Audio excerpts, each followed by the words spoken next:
de laboratorio es lo más interesante. Ya, entonces, los protocolos de enrutamiento que estuvimos revisando, que hemos revisado, RIP, EGRP, OSPF, nos falta revisar un protocolo que es el protocolo Yes a Yes, pero eso lo revisaremos en la siguiente asignatura. Esos son protocolos que funcionan al interior de un sistema autónomo. Recuerden que un sistema autónomo no es nada más que un conjunto de redes que tiene una administración común.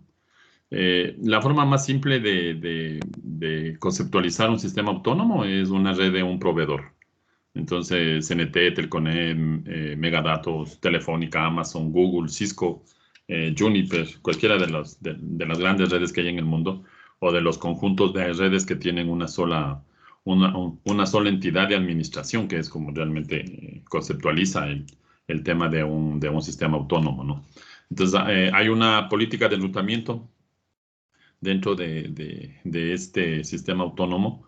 La política de enrutamiento tiene que ver con qué rutas se permiten aprender y qué rutas se pueden enseñar en el caso de que la conexión sea entre dos sistemas autónomos. Digamos que como muestra el ejemplo, yo aquí tengo el sistema autónomo número 3 conectado con el sistema autónomo número 2 a través del sistema autónomo número 1. Entonces, en ese caso, el sistema autónomo número 1 pasa a ser un sistema autónomo de tránsito, ¿no? Entonces, una política de enrutamiento podría decir qué rutas o qué prefijos que el sistema autónomo 2 le está enseñando al sistema autónomo 3 pueden pasar por el sistema autónomo número 1. Entonces, eso es la conceptualización de un sistema autónomo como tal. Como les digo nuevamente, lo más simple, asociarlo con un proveedor de servicios. En el país, solamente los proveedores de servicios, adicional al CEDIA. CEDIA es la Corporación Ecuatoriana para el Desarrollo de Internet Avanzado, en el que estamos o en el que somos parte de todas las universidades, tienen una identificación, un número de sistema autónomo. El resto de las redes en el país, al menos en el país, que yo conozca ninguna red de una institución pública o de una universidad, tiene asignado un número de sistema autónomo, ¿ya? Los proveedores, sí, no, Telconet, CNT, Claro, Movistar, etcétera, todos los proveedores que trabajan en el país tienen asignado un número de sistema autónomo, ¿ya? En otros países sí hay universidades que son muy grandes, que tienen una infraestructura muy grande y que obviamente solicitaron a la gente de los NICs, de los Centros de Información de Red. En el caso de, ya saben, ¿no? De si es de Estados Unidos, al NIC, ARIN, que es como se llama, ¿no? Le solicitan un número de sistema autónomo. Entonces, el único protocolo de enrutamiento que tiene la capacidad de poder pasar tráfico entre diferentes sistemas autónomos es el protocolo BGP. Ese protocolo lleva trabajando en el ambiente de las redes y en el ambiente de Internet más de 25 años, 30 años probablemente, ¿ya? Y de hecho, gracias a este protocolo es que el Internet lo conocemos como ahora, ¿no? Si no hubiera este protocolo, sería imposible poder pasar tráfico entre un usuario que tiene como proveedor a la CNT a un usuario que tiene como proveedor a Telconet en el caso de nuestro país. Entonces, todo el tráfico entre los sistemas autónomos, si bien es cierto, cuando revisamos un poco el tema de lo que era EGRP, uno de los parámetros de configuración indica que es el número de sistema autónomo, pero no tiene nada que ver con que EGRP tenga la capacidad de enviar tráfico entre sistemas autónomos o enviar rutas entre sistemas autónomos. Vuelvo y repito, el único protocolo que tiene esa característica es el protocolo BGP. Actualmente estamos en la versión 4. De hecho, la versión 4 ya tiene algún tiempo. Ahí están los RFCs en los que se definieron el protocolo. Vean, en el año 89 ya, en el año 89 ya, estamos hablando de 32 años, ¿no? En el año 89 se lanzó el primer RFC donde se definía la forma como debía funcionar BGP. Luego ese fue modificado, pero durante mucho tiempo estuvo en operación. Eh, el, el- el problema es que se fueron dando ciertos cambios al RFC y en el 2006, en vez de donde se sacó la última actualización, ¿no? La última actualización del protocolo que actualmente nosotros manejamos. Sí, a 15 años del protocolo, de la actualización del protocolo realmente, porque el protocolo, como se dan cuenta, definido más de 30 años. Eh, con el uso o con el incremento del uso de IP versión 6 en los últimos años, bueno, aunque no realmente en los últimos años, porque si se dan cuenta el RFC se desarrolló hace 13 años, 14 años ya. Se hicieron unas modificaciones para extender el uso del protocolo hasta en el RFC 4271 del año 2006. Lo único que puede transportar BGP es tráfico IP versión 4 y solamente tráfico unicast. Pero hoy en día eso es prácticamente es un solo tipo de tráfico, porque ahora existe IP versión 4 en unicast, IP versión 4 en multicast, IP versión 6 en unicast, IP versión 6 en multicast. Además que se definieron unos nuevos tipos de direcciones que ya hemos de revisar más adelante con el aparecimiento de las redes de transporte MPLS, que hemos de revisar más adelante. MPLS es una red de transporte que es usada por el 100%, hoy en día por el 100% de los proveedores de servicios del mundo. La mayoría, bueno, como digo, todos utilizan MPLS. Entonces, dentro de MPLS hay un servicio que es el tema de VPNs a través de MPLS. Y cuando se generan estas VPNs con MPLS, se definieron unas nuevas direcciones, las direcciones VPN V4 y las direcciones VPN V6. Entonces, esas direcciones VPN V4 y VPN V6 son intercambiadas a través de BGP. La versión estándar del protocolo no permitía este transporte de este tipo de direcciones. En enero del 2007 se hicieron las últimas, se definieron las extensiones que se podían manejar dentro del protocolo BGP. Eso es lo que se conoce como multiprotocol BGP. Pero en términos generales funciona exactamente igual como funciona BGP, ¿ya? Con la característica de que se pueden transportar o se pueden enviar diferentes tipos de direcciones adicional a la dirección IP versión 4 o al tráfico IP versión 4 y únicas, ¿ya? El objetivo principal del protocolo es realizar interconexión de los sistemas autónomos y evitar que haya lazos, obviamente, ¿no? Que ese realmente es el objetivo principal de cualquier protocolo de enrutamiento. De hecho, dentro de los IGPs o dentro de mi sistema autónomo, todos los protocolos de enrutamiento evitan que se generen lazos de enrutamiento. Porque un lazo de enrutamiento lo que va a provocar es que simplemente la red se caiga. Aquí de manera similar, cuando yo tengo conexiones entre sistemas autónomos del protocolo BGP, lo que hace también es diseñar o permitir intercambio de rutas entre sistemas autónomos, evitando que yo genere un lazo de enrutamiento. Ya vamos a ver cómo es que se genera ese lazo o cómo es que se evita un lazo de enrutamiento. De manera similar como los otros protocolos que habíamos analizado, BGP versión 4 es classless. Recuerden que un protocolo de enrutamiento classless transporta en las actualizaciones la máscara de red o el prefijo, ¿no? Entonces, esa es la diferencia fundamental que hay con los protocolos que son classful, ¿no? Hoy en día prácticamente estos protocolos nadie utiliza. De hecho, hay en la definición, en la clasificación, hay solamente dos protocolos que son classful: el protocolo RIP versión 1 y el protocolo IGRP, que era propietario de Cisco, que de hecho la misma gente de Cisco dejó de soportarlo hace mucho tiempo atrás.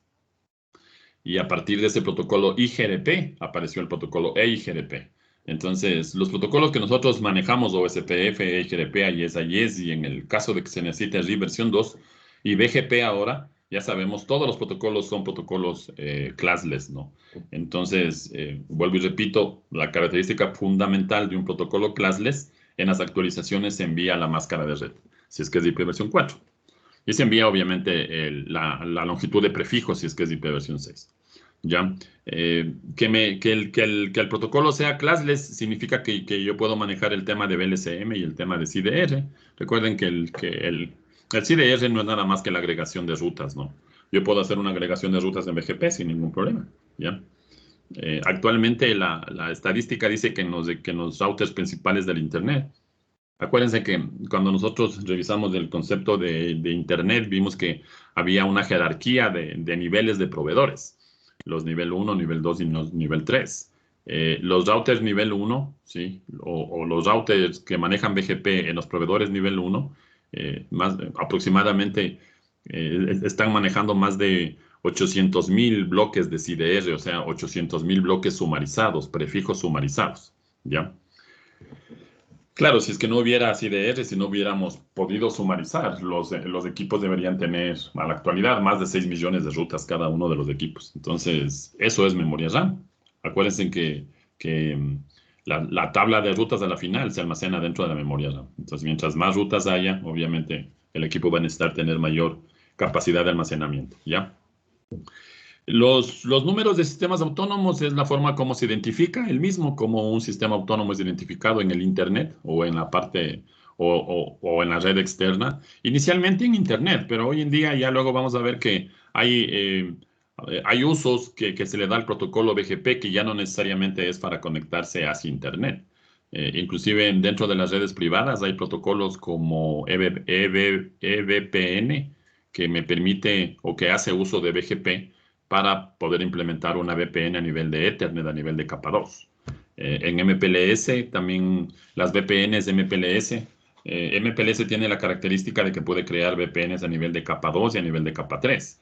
Las VPNs a nivel de capa 2 y a nivel de capa 3 también pueden utilizar el protocolo BGP. Entonces ya no está solamente el protocolo como tal, ya no está solamente supeditado al uso de interconectar dos sistemas autónomos en Internet. Hoy en día ya vamos a ver algunos protocolos que se utilizan que realmente ha permitido que la tecnología y que los mecanismos de interconexión sean mucho más eficientes. De hecho, ya hay implementaciones de data center, protocolos de data center, de centros de datos, donde se está utilizando ciertos protocolos donde se está utilizando BGP. Entonces es importantísimo aprender y entender cómo funciona BGP.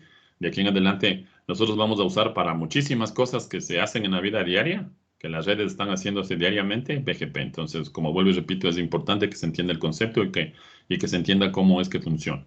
El comando ya habrá que verlo en cada una de las implementaciones en cada uno de los equipos, ¿no? Eso es indiferente. Recuerden que como todo está basado en estándares, todas las marcas de equipos implementan lo que dice el RFC. El comando que se utilice obviamente será diferente, pero el concepto como tal va a ser exactamente el mismo, ¿ya? Los números de sistemas autónomos son asignados por los centros de información de red. En el caso nuestro, en el caso del país, lo hace el LACNIC. Dependiendo de la zona geográfica en la que nos encontremos, será cada uno de los RIRs, de los registros regionales de Internet que hay en cada uno de los continentes. Inicialmente era un valor de 16 bits, lo que significaba que se podían tener valores entre 1 y 65.535 como identificación de los sistemas autónomos. El valor 0 está reservado, ¿sí? Entre el sistema número 1 y el 64.495 se asignan para uso público. O sea, las redes que quieren tener presencia en Internet, ¿sí? O dos sistemas autónomos de dos proveedores que quieren intercambiar información deberían tener un número de sistema autónomo en ese rango. Así como hay direcciones de IP versión 4 privadas, también se crearon un número de sistemas autónomos que son privados para uso, valga la redundancia, dentro de la red LAN, ¿no? De manera privada. Como dice la presentación, similar al RFC 1918 de las direcciones de IP versión 4. Ya ahí están los rangos del 64.512 al 65.535. ¿Ya? Aunque ese último valor, si bien es cierto, está como valor privado, pero también está reservado, o sea que en la práctica eso nadie lo utiliza. De manera similar como se hizo cuando las direcciones de IP versión 4 se empezaron a agotar, se hizo un estudio para ver qué podían hacer. Igual en el año 2012, la gente de la IETF predijo que los números de sistemas autónomos obviamente se iban a agotar si es que no hacían algo, ¿no? Claro, aquí no es que se ha asignado de manera indiscriminada como eran las direcciones de IP versión 4, porque no es que una red solicita un número de sistema autónomo y se le asigna, sino la gente en este caso del LACNIC hace un estudio, primero pide documentación para realmente garantizarse que el número de sistema autónomo que se asigne a una empresa sea porque se requiere, porque hay una infraestructura bien grande. Entonces, como les vuelvo y les repito, es por eso que en el caso del país, ninguna universidad tiene asignado un número de sistema autónomo, ¿sí? Las redes de los proveedores, que en nuestro caso son las redes más grandes que hay, obviamente, ¿no? La red de la CNT, la red de Telconet, la red de Transnexa, la red de Megadatos son las redes más grandes que hay. La de Movistar, la de Claro, y algunos otros proveedores reconocidos como proveedores que tienen una gran infraestructura de red, varias decenas, inclusive hasta cientos de routers interconectados. Entonces, en ese caso específico, a eso sí se les ha asignado un número de sistema autónomo. Ya, entonces, pero con el crecimiento del uso de Internet, que ha sido realmente en los últimos 10 años, 15 años, un uso exponencial, en el 2012 se hizo un estudio para ver qué se puede hacer. Y se lanzaron unos nuevos RFCs del 4893 y el 5398, que lo que básicamente hacen, o que lo que básicamente detallan, es que el número de identificación del sistema autónomo se pasó de 16 bits a 32 bits. ¿Ya? Y con eso, obviamente, tenemos un rango de sistemas autónomos mucho mayor, ¿no? En este caso, 4.294.967.296 valores posibles de sistemas autónomos, ¿ya? Al día de hoy, de lo que estuve revisando, al día de hoy, bueno, al día de ayer realmente, donde hice la revisión de la estadística, el 92% de los números de sistemas autónomos de 16 bits están utilizados. O sea, de este rango que es para uso público, el 92% está utilizado. Aún no se ha llegado a completar el 100% de esto, ¿no? Y bueno, y obviamente que cuando ya se llega al 100%, ya tenemos los otros valores disponibles ahí para poder utilizarlo. ¿Cuál es el problema en cuanto al número de bits que representa el número de sistema autónomo? Que no todas las versiones de sistemas operativos de todos los fabricantes soportan un número de sistema autónomo de 32 bits, ¿sí? Perdón. Bueno, y de hecho la mayoría de los sistemas operativos actuales solamente soportan un número de sistema autónomo de 16 bits. Entonces lo que les tocará hacer en su momento, cuando haga falta, es actualizar el sistema operativo, ¿no? de ese equipo para que soporte un número de sistema autónomo de 32 bits. Ya. La siguiente información es información más bien estadística de reportes de la cantidad de prefijos que se están originando, tanto en IPv4 4 como en IPv6, cuántos de esos prefijos se anuncian, cuántas relaciones BGP. BGP peers significa el vecino, ¿no? ¿Sí? Entonces, ya vamos a ir conceptualizando esos datos. Ahí está la página web, es muy interesante si ustedes quieren revisar un poco más en detalle de cuáles son los prefijos que se anuncian en cada uno de los sistemas autónomos que hay en el país, pueden utilizar esa página, ¿no? Hay muchos sitios web, pero ese es bastante interesante, el de Hurricane Electric, que es una empresa en Estados Unidos que se encarga del monitoreo del tráfico, ¿no? Ahí está, la información. No está actualizada, esa la tomé hace unos años atrás, pero lo importante aquí es que les quería mostrar la página, ¿no? Si quieren actualizar. Probablemente esto debe haber subido. Obviamente que el número de prefijos que se anuncian debe ser mucho mayores. Prefijos son las direcciones de red, ¿no? Recuerden que eso básicamente es un prefijo, aunque el término prefijo lo asociamos con IPv6, pero en IPv4 a la final un prefijo es una dirección de red. Entonces, lo que me está diciendo aquí es cuántas direcciones de red se están publicando hacia Internet. En IPv4, 624, la CNT, cuando saqué esta estadística, que creo que fue la del 2018. No estoy seguro. Prefijos de IPv6, 146, porque claro, en ese momento CNT eran de las redes que más tráfico IPv6 estaban generando. Vean, esta es esta de aquí me parece que es de Telconet. Déjenme ver. Sí, esta es la de Telconet. Esta es la de la CNT y esta es la de Telconet. En Telconet, 200 prefijos de versión 4 y 78. Apenas 78 prefijos de IPv6. Como digo, nuevamente son páginas solamente como estadística, ¿no? En cuanto al número, al ranking de los sistemas autónomos, en el año 2017, Netflix estaba en el número 1, o sea, es el número de sistema autónomo que más genera tráfico diariamente, ¿sí? Luego estaba Google, y obviamente que tiene mucho sentido el tema de Netflix, ¿no? Por toda la cantidad de usuarios que tienen. En el 2018 no cambió, sigue siendo Netflix, igual Google, pero ya aparecía tráfico de IPv6. Entonces, esta gráfica es todo el tráfico que genera de IPv6 con el uso de la plataforma Netflix, ¿no? En el año 2019 exactamente igual. Sigue manteniéndose Netflix como sistema autónomo número 1. Vean el número de sistema autónomo asignado es del 2906, ¿ya? Y el Google número 2, ¿no? en cuanto a la cantidad de tráfico que se está generando. Ya. En el 2020 y en el 2021 esto no ha cambiado. Netflix sigue siendo la plataforma que más tráfico genera como sistema autónomo, como tal. Les decía hace un momento que los routers de nivel 1 son los que almacenan todas las rutas o todos los bloques IDRs o todos los bloques IPv4 y IPv6 sumarizados. En el 2017, desde el año 94 que empezó a hacerse el monitoreo de las tablas de BGP. Desde el año 94 hasta el 2017, más o menos estábamos sobrepasando un poquito más allá de 700.000 prefijos sumarizados, ¿no? En el año 2018 ya llegamos casi a 800.000, ¿sí? En el 2019 superamos los 800.000. En el 2020 estábamos llegando a las 900.000 y esta fue la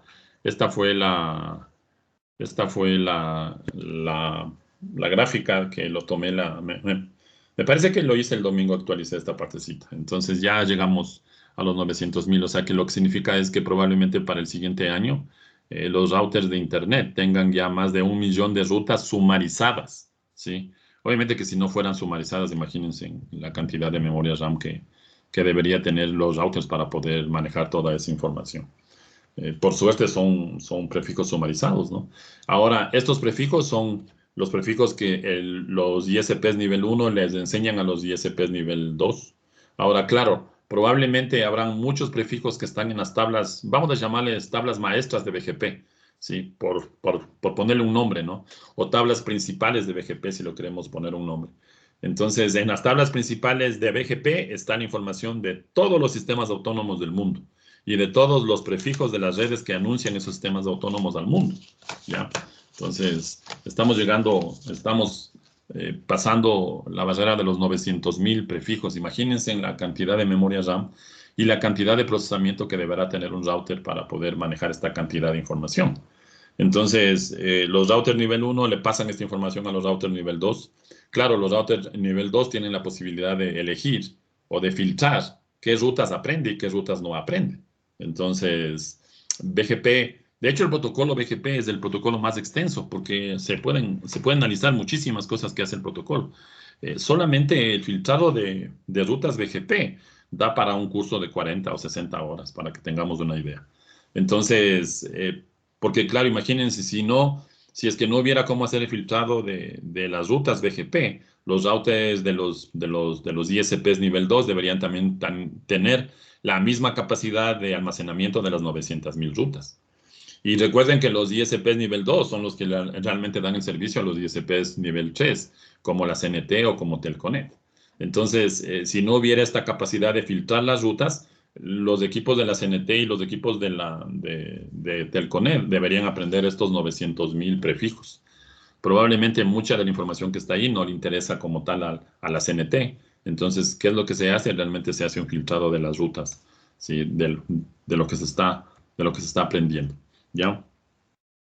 Inicialmente el país, bueno, todos los países inicialmente debían tener una conexión hacia los sistemas autónomos que hay en los Estados Unidos, ¿no? Hacia los proveedores de los proveedores de Internet que hay en Estados Unidos, porque recuerden que los proveedores nivel 1, la mayoría están en Estados Unidos. Hay unos en Europa, unos en Japón, unos en Asia, pero desde nuestro punto de vista, a nosotros lo que nos interesa es la conexión a los sistemas autónomos de Facebook, de YouTube, de Google, de Microsoft, etcétera, etcétera, ¿no? Entonces, nuestra conexión normalmente Latinoamérica siempre se ha conectado hacia los sistemas autónomos o hacia los proveedores que hay en Estados Unidos. Entonces, años atrás, cuando empezó el uso de Internet en el país, toda la comunicación era transoceánica, o sea, el tráfico tenía que salir desde Ecuador hasta Estados Unidos para que Estados Unidos regrese. Inclusive, si yo quería pasar tráfico entre un usuario de la CNT y un usuario de otro proveedor, ese tráfico salía a los servidores de Estados Unidos, a los sistemas autónomos de Estados Unidos, y el router de Estados Unidos tenía que redirigir el tráfico hacia nuevamente el router de Telconet. Inclusive el tráfico interno nuestro salía siempre a Internet. Eso provocaba que primero el servicio sea muy caro, porque obviamente se tenía que utilizar la la fibra transoceánica para poder llegar hacia Estados Unidos. Entonces, hay un concepto de lo que se denomina el punto de intercambio de Internet o IXP, que no es nada más que tener una réplica, ¿sí? Ya de hecho es una infraestructura que hay. En el país hay básicamente dos infraestructuras grandes, una está en Quito, otra está en Guayaquil, y se está montando una nueva infraestructura en Manta, ¿no? Entonces, es una red donde lo que se hace es tener una réplica de los principales servicios, ¿no? Una réplica de YouTube, una réplica de Google, una réplica de Facebook, una réplica de Microsoft, para que el tráfico no salga del país, sino que el tráfico que sea necesario sea el que viaje a los demás sistemas autónomos fuera del país. Y el tráfico que se tiene dentro de estas infraestructuras que se conocen como CDNs, ¿no? Redes de distribución de contenido, CDN. Entonces, cuando un usuario se conecta a YouTube, es por eso que en los últimos años la conexión a Internet mejoró sustancialmente, ¿no? Entre otras cosas, porque se mejoraron las tasas de transferencia, pero también porque se implementó un punto de intercambio en el país. De hecho, 3 puntos de intercambio actualmente, ¿no? Como les vuelvo y les repito, actualmente hay 3 puntos de intercambio de tráfico de Internet. Entonces, si los servidores de estos IXP tienen la información que el usuario está solicitando, el tráfico es interno, solamente dentro del país. Lo que tardaría es básicamente desde que el usuario hace la consulta hasta que llegue o a Quito o a Guayaquil, dependiendo de cuál sea el proveedor, ¿no? Entonces, bueno, eso ha mejorado los tiempos de latencia, ha mejorado el jitter y en términos generales ha mejorado el rendimiento, el tiempo de acceso y la visión final del usuario es que el Internet es rápido. ¿Ya? Pero una de las razones también es porque hay puntos de intercambio. Si no hubiera puntos de intercambio, nuevamente nuestro tráfico debería salir hasta Estados Unidos y regresar de Estados Unidos nuevamente al país. Entonces, en el caso específico, a diciembre del año anterior, los IXP, el que hay en Quito y el que hay en Guayaquil, están manejando 19 sistemas autónomos directamente conectados. Ahí está la página web. Si quieren, pueden luego consultar. AEPROVI es la Asociación Ecuatoriana de Proveedores de Internet en el país. Entonces, ellos son los que se encargan, los que están manejando el tema este de los IXP. Como muestra la gráfica, hay el IXP más grande, que es el que está en Quito, y el otro está en Guayaquil. Y el de Manta está todavía en pruebas, ¿no? Entonces, vean, ahí está la conexión. Ahí está Seria.net, Claro, Movistar, Telconet, TV Cable, CNT y algunos otros más, ¿no? Que están interconectados. Entonces, como ya hay una conexión directa internamente en el país, cuando un usuario de .net se quiere conectar con un usuario de Movistar, lo que se hace es manejarse solamente de manera interna, ¿no? Entonces, eso es muy bueno. Claro, imagínense, para poder manejar nuestro tráfico deberán ser equipos que tengan muchísima capacidad, pero esos equipos han sido adquiridos y son gestionados por la AEPROVI, ¿no? Ellos son los que realmente han adquirido toda esta infraestructura. Y ahí está, en la parte izquierda, está los principales servidores de contenido que hay. Les he puesto, bueno, es por la gráfica nada más, ¿no? Pero aquí está el de Facebook, está el de Google, pero también hay una copia de un servidor que almacena contenido más visitado de YouTube, de Twitter, etcétera, etcétera, ¿no? Hay algunos servicios a los que estamos accediendo nosotros de manera directa dentro del mismo país, ¿ya? Eh, si hacemos una comparación con los protocolos de enrutamiento, la principal diferencia es que dentro de BGP no hay métricas, ¿ya? Y entonces, ¿cómo determina que una ruta es mejor que otra? Porque hay un conjunto de atributos. Para ser más específicos, hay 10 atributos que se utilizan dentro de BGP. Estos atributos permiten determinar que una ruta es mejor que otra. Así es como realmente funciona. A diferencia de RIP, donde la métrica es el número de saltos, en el tema de OSPF, la métrica es un costo, en el tema de Yes la métrica es un costo. En el tema de IGRP se pueden tener 5 parámetros, 2 de los cuales son los que se definen por defecto, el ancho de banda y el delay. En el caso de BGP no hay como tal la definición de una métrica, hay un conjunto de atributos que se utilizan para definir que un camino obviamente es mejor que otro, ¿ya?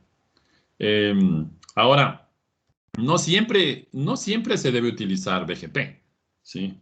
Entonces hay algunas condiciones, son recomendaciones realmente, no es que si se da las condiciones en las que la recomendación es no utilizar BGP, no se lo puede hacer, pero básicamente es una recomendación, como les vuelvo y les repito, ¿no? ¿Cuándo deberíamos utilizar BGP o cuándo se debería utilizar BGP? La primera razón es fundamental, ¿no? O sea, yo para poder implementar BGP debo saber exactamente lo que BGP va a hacer. Si no entiendo cómo funciona el protocolo y lo implemento por implementar, en vez de resolver un problema, puedo generar un problema mucho más grave, ¿ya? Entonces, algunas condiciones o algunas recomendaciones en las que se deberían presentar para poder implementar BGP, que yo tenga un sistema autónomo de tránsito, como en el caso del ejemplo, ¿no? Mi sistema autónomo 100 quiere comunicarse con el sistema autónomo 300. Claro, ahora mi sistema autónomo está representado por un solo router, pero esto es un conjunto de routers, ¿sí? Acá al interior de la red, no sé cuántos routers existan. Eso va a depender del tamaño de la infraestructura que haya. En la gráfica está puesto como un solo router, pero en la vida real hay cientos, probablemente decenas, unos cuantos cientos de routers que están interconectados. Entonces, para poder pasar tráfico desde el sistema autónomo 100, donde está un cliente, con el 300, donde está la infraestructura de la empresa, necesito pasarlo a través de un sistema autónomo que se conoce como sistema autónomo de tránsito. Entonces, en este caso, la recomendación es utilizar BGP y de hecho ahí se usa mucho, mucho BGP. Cuando yo tengo múltiples conexiones a otro sistema autónomo, como en el caso aquí, ¿no? Tengo dos conexiones desde el sistema autónomo 100 al sistema autónomo 200. eh, Tengo más de una conexión simultánea. En ese caso también se recomienda utilizar, eh, utilizar BGP. Pero en el caso más simple, cuando yo tenga algo así, sistema autónomo 100 conectado con un sistema autónomo 200, ¿se puede utilizar BGP? Sí, pero ahí la recomendación es no hacerlo, ¿no? Porque no hace falta. Basta con una ruta estática podríamos resolver el problema, dependiendo también de la cantidad de información que este equipo necesite enviarle a este equipo, ¿ya? Entonces, vuelvo y repito, no es que no se pueda utilizar, se recomienda que si tengo una conexión de este tipo, donde no hay un sistema autónomo de tránsito y donde no hay múltiples conexiones al sistema autónomo, más bien la recomendación es no utilizar BGP, ¿ya? Recuerden además también que mucho va a depender de la capacidad de los recursos computacionales que tienen los routers, ¿no? La cantidad de memoria y la cantidad de procesamiento que pueden manejar, ¿ya? Ahora, en el caso de que se decida utilizar o que se decida implementar BGP, hay dos tipos de sesiones o hay dos tipos de BGP. El BGP externo, que es el que se utiliza para interconectar diferentes sistemas autónomos. En este caso, el sistema autónomo 1206 se quiere conectar o quiere pasar información al sistema autónomo 1210. Entonces, la conexión entre el router de frontera, ¿sí? Que se conoce como ASBR, es como se conoce el término técnico de este router de frontera, el ASBR, ¿no? El router de frontera del sistema autónomo significa ASBR. Ya, entonces, este ASBR se conectaría con este otro ASBR. Este ASBR es del sistema autónomo 1206 y este ASBR, sistema autónomo router de frontera del sistema autónomo, ¿no? Este ASBR tiene conocimiento de la información del sistema autónomo 1210. Cuando el sistema autónomo intenta pasar información acá y este sistema autónomo hacia acá, se lo hace a través de una sesión externa, eBGP, que es como se denomina. Ahora, este router ya aprendió información de este sistema autónomo que está acá. Pero ahora, ¿cómo hace este router para enseñar la información que aprendió por BGP a este router? Vamos a suponer que, déjenme cambiarles digamos que por acá yo tengo un cliente. ¿Ya? Ahí está un cliente y por acá está el otro cliente, ¿no? Que necesitan interconectarse. Este router ya le enseñó a este router por BGP la información de lo que tiene interiormente, ¿no? Este router le enseñó a este router por BGP y de hecho, para ser más precisos, por eBGP le enseñó la información del sistema autónomo 1210. Entonces, aquí implementamos y ejecutamos una sesión eBGP. Ahora, este router tiene que enseñarle a este router la información que acaba de aprender por BGP. La única forma de enseñar es a través de BGP, pero como está dentro del mismo sistema autónomo, él tiene que crear una sesión de BGP interna. Por eso se denomina IBGP. Entonces, este router pertenece al sistema autónomo 1206 y necesita enseñar la información o enviar la información de BGP del otro sistema autónomo a este router que también se encuentra en el 1206. Como los dos routers están dentro del mismo sistema autónomo, cuando se implementa BGP aquí, hablamos de una sesión BGP interna. ¿Ya? Entonces, esos son los dos tipos de sesiones BGP que existen. ¿Ya? Y obviamente que es obligatorio, ¿no? No hay otra manera. Se podría hacer una redistribución, pero de hecho no es recomendable. La misma gente de los proveedores, Juniper, Huawei, Cisco, recomiendan que si un router aprendió información por BGP o aprendió información de otro sistema autónomo por BGP, esa información se lo enseña a través de una sesión de BGP interna, en el mejor de los casos, o que de preferencia no se haga redistribución de BGP hacia el IGP, porque podemos comenzar a tener comportamientos raros de la red, ¿no? Y tiene sentido, porque recuerden que BGP no maneja métricas, ¿ya? Y la redistribución normalmente está diseñada para transformar métricas. En los IGPs era fácil, porque la métrica del número de saltos lo pasaba a un costo, y el costo lo pasaba a una métrica, a un número de saltos. Lo mismo con el protocolo IGRP, entonces ahí no hay mucho problema. Pero aquí estamos hablando de dos mecanismos de enrutamiento que son totalmente diferentes. Los IGPs manejan métricas, los EGPs o el Exterior Gateway Protocol, que es BGP, ¿no es cierto? El protocolo BGP no maneja métricas, maneja atributos. Entonces, para el router se le hace bastante complejo, le toma más tiempo hacer la transformación de un atributo a una métrica. Entonces, por eso se recomienda. Vuelvo y repito, los mismos fabricantes dicen en la documentación técnica, cuando un router aprende información de otro sistema autónomo a través de eBGP, esa información enséñale al router interno a través de una sesión IBGP. Por eso que es fundamental hacer eso. Bueno, las actualizaciones, aunque no solamente las actualizaciones, esto ya vamos acá, vamos a corregir, porque son realmente todos los mensajes de BGP se transportan en TCP, en el puerto 179, ¿ya? Entonces, claro, si es que es TCP, ya nos queda bastante claro, valga la redundancia, que será más lento, ¿no? Será mucho más lento que los protocolos internos, porque los protocolos internos de los protocolos internos, solamente RIB se encapsulaba en UDP. El protocolo IGRP y el protocolo SPF se encapsulan en IP. Y el protocolo IES-IES ni siquiera se encapsula en IP, se encapsula directamente en el protocolo de la capa de enlace de datos, que normalmente en las redes LAN o en las redes de conexión es Ethernet hoy en día. Entonces, a diferencia de esos protocolos, BGP llega hasta la capa de transporte y en la capa de transporte se utiliza TCP para garantizar, ¿no? Obviamente, imagínense en el caso extremo, ¿no? De los 900,000 prefijos que se deben estar enseñando, ¿ya? 900,000 prefijos, de eso habría que ver cuánto es en bytes. Probablemente sean unos cuantos gigas en bytes que se tenga que enviar entre los equipos.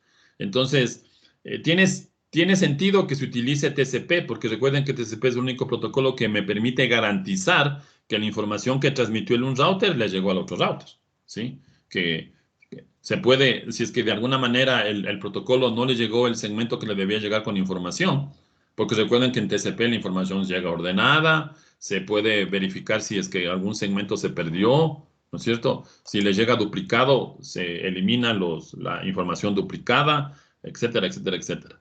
Entonces, como el protocolo TCP es el que me permite garantizar eso, y además yo estoy transmitiendo entre los routers unos cuantos gigas, probablemente decenas de gigas de información, entonces no se pueden dar el lujo de pedir retransmisión.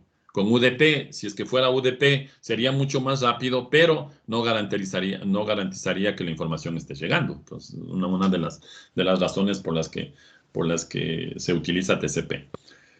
Desde la versión inicial del año 89, con el RFC inicial del año 89, hasta el último RFC publicado en el 2007, todo el funcionamiento se lo hace a través del protocolo TCP.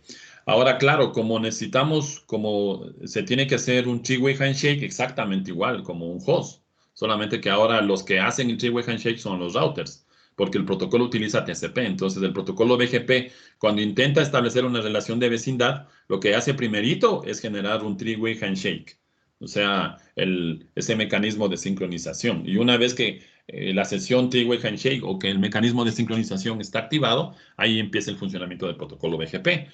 Es por eso que cuando ya hagamos la práctica vamos a ver que no es tan rápido el establecimiento de las relaciones de vecindad, a diferencia de EGRP. Cuando probamos EGRP era casi de manera inmediata, ¿sí? Yo levantaba una relación de vecindad y casi de manera inmediata, o después de unos pocos segundos ya se levantaba o ya se establecía la relación de vecindad. En el protocolo OSPF se demora un poco más, pero tampoco es tanto. En el BGP sí es lento. O sea, en el BGP le tomará al menos un minuto para poder establecer la relación de vecindad. También va a depender mucho de la topología que tenga la red. Pero claro, una vez que está establecida la relación de vecindad y que se enviaron la información necesaria, una vez que la red entra en convergencia, ya no hay mucho problema. Listo. Entonces, como los mensajes o como el protocolo funciona a nivel de la capa de transporte con el protocolo TCP, es fundamental que haya conectividad IP entre los peers. Que ya vamos a analizar esta partecita, ¿no? Ahora, BGP tiene una característica muy interesante que hace una notable diferencia con los otros protocolos que ya aprendimos, que para el protocolo OSPF y para el protocolo EGRP, el vecino es el que está directamente conectado. O sea, si yo tengo aquí mi router, ¿cierto? Este es mi router que está conectado por acá. Disculpen ahí cómo se están dibujando esos routers.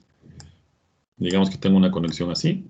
Entonces, para el protocolo, si es que eso fuera EGRP o si es que eso fuera OSPF, el vecino de este router es de este de aquí. Y el vecino de este router es de este router de aquí. O sea, en los IGPs, el vecino es el que está directamente conectado en el otro extremo. En el protocolo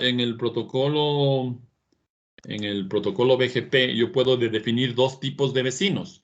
Un vecino que está directamente conectado o un vecino que no está directamente conectado. Una relación de vecindad. Claro, para poder llegar acá, el tráfico será igual de esta manera, ¿no? Pero yo puedo definir que mi vecino es de esta interfaz de acá.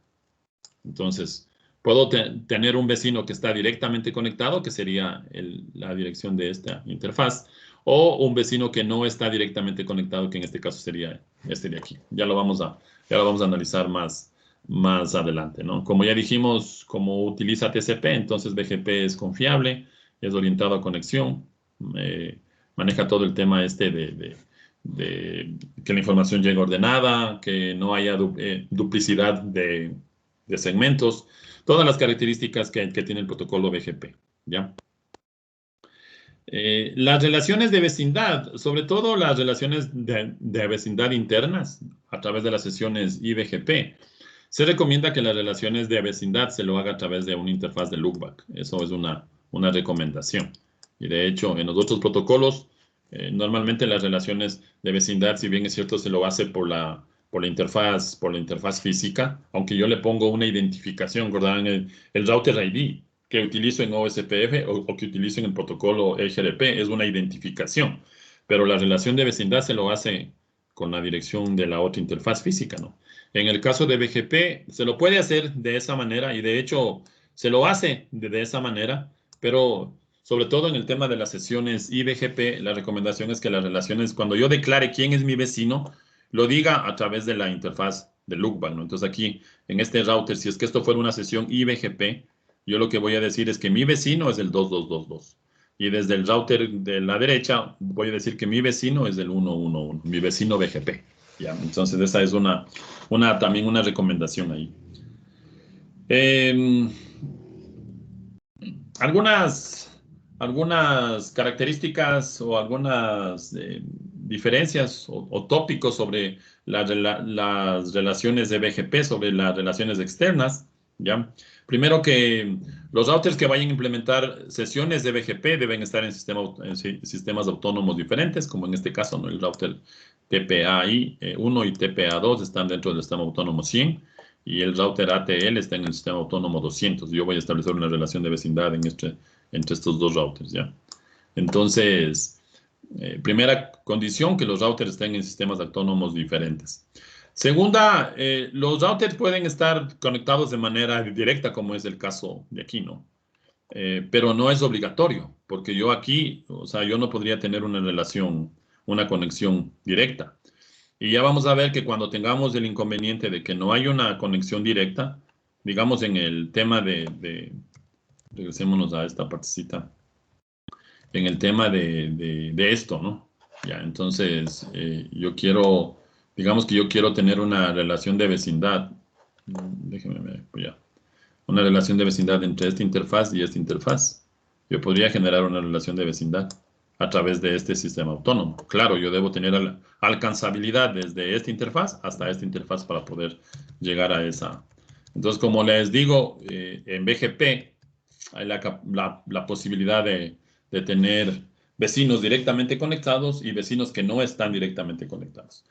En las sesiones de BGP, ¿sí? Recordarán que esta partecita es fundamental. En las sesiones eBGP, cuando el vecino no está directamente conectado, hay que configurar el multi-hop. Ya vamos a ver por qué, ¿sí? Multi-hops es múltiples saltos, ¿no? ¿Sí? Entonces, cuando los vecinos están directamente conectados, cuando los vecinos eBGP, como en este caso TPA1 y ATL, están directamente conectados, no hace falta configurar el multi-hop. Pero cuando no están directamente conectados, cuando aquí en la mitad no hay una conexión directa, sino hay una red, ¿ya? Ahí sí es necesario, obligatorio, que se implemente multi-hop, porque si no, no va a funcionar la sesión eBGP. Ya les voy a explicar por qué no va a funcionar.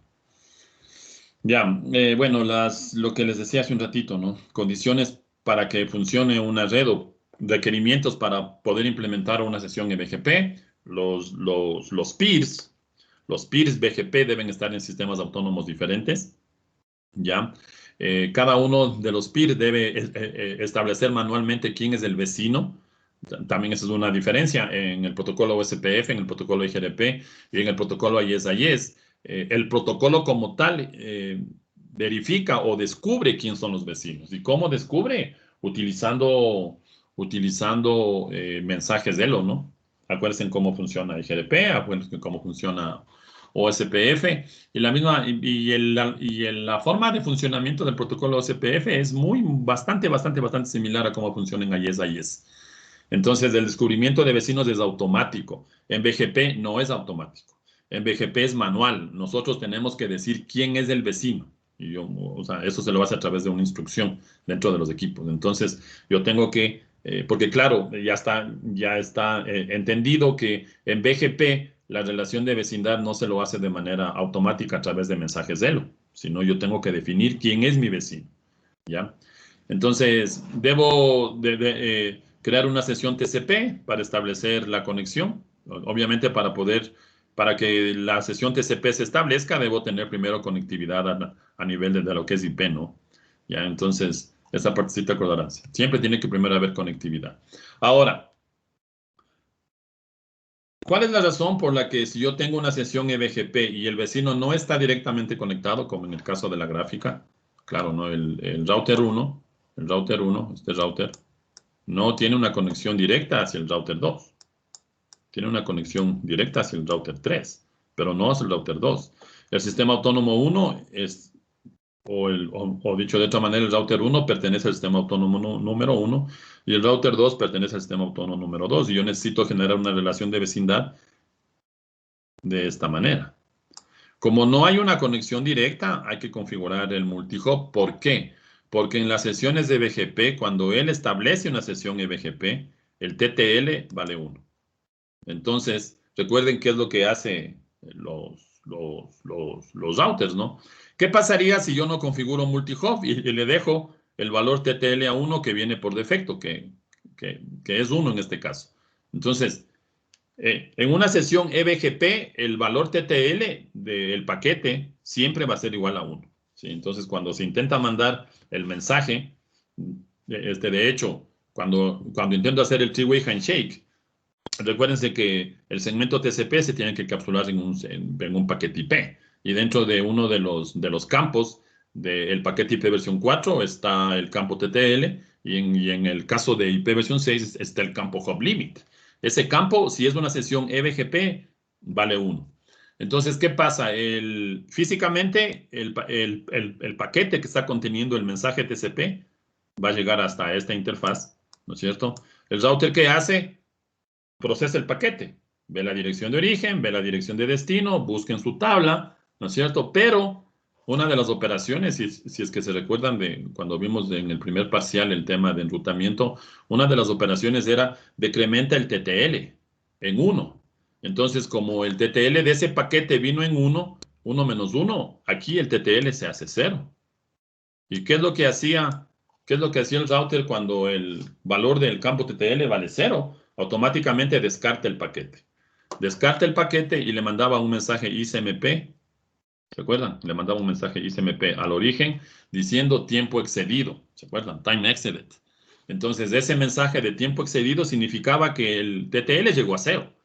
Entonces, si es que regresamos al tema de lo de BGP, si el TTL no es cambiado, nunca se va a establecer la relación de vecindad, porque el paquete llegó aquí. Y de aquí ya nunca más pasó para acá, y como no pasó, lo mismo pasa al otro lado, ¿no? Cuando él intenta establecer la relación de vecindad con el router 1, el valor del campo TTL del paquete es 1, 1 menos 1, 0, y hasta aquí llegó.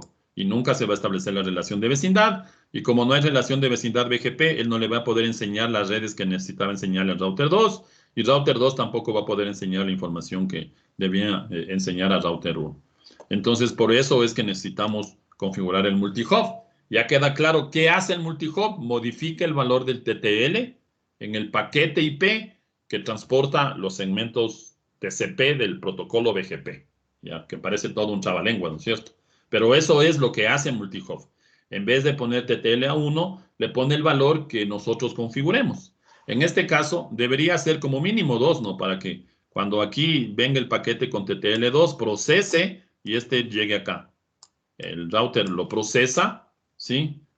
Toda la información y decrementa el TTL. Con el TTL, como vino, como hasta acá llegó 2, ¿no? 2 menos 1, para acá salió con 1, él procesa, le pone en 0 y descarta el paquete, pero la relación de vecindad ya se estableció.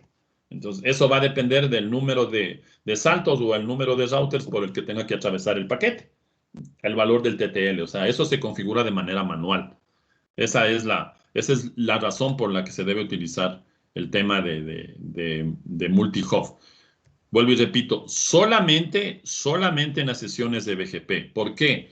En las sesiones IBGP, el paquete, el campo TTL o el valor del campo TTL o el valor del campo hop limit del paquete de la sesión IBGP se pone en 255. Entonces ahí no hay ningún problema.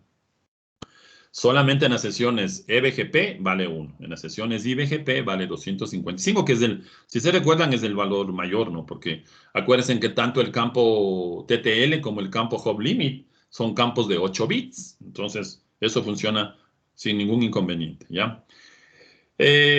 Las condiciones son bastante similares. Claro, como es una sesión IBGP, los peers que estén intentando crear una sesión IBGP deben estar dentro del mismo número de sistema autónomo. Se debe definir exactamente quién son los vecinos, ¿sí? Manualmente, yo a través de un comando en cualquiera de los equipos tengo que definir cuál es mi vecino.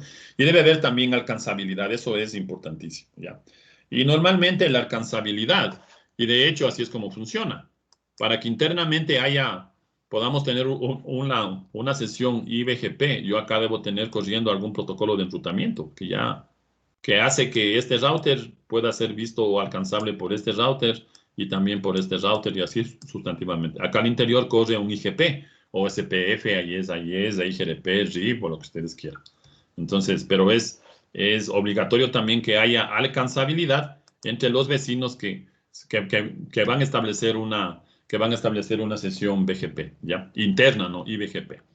Hay 4 mensajes que se utilizan cuatro mensajes que se usan para el procesamiento de BGP, luego de que se hizo, obviamente, el three-way handshake, ¿no? Sí, una vez que se hizo el three-way handshake, la sincronización de TCP, entra a trabajar los otros mensajes, ¿no? Entonces hay 4 mensajes.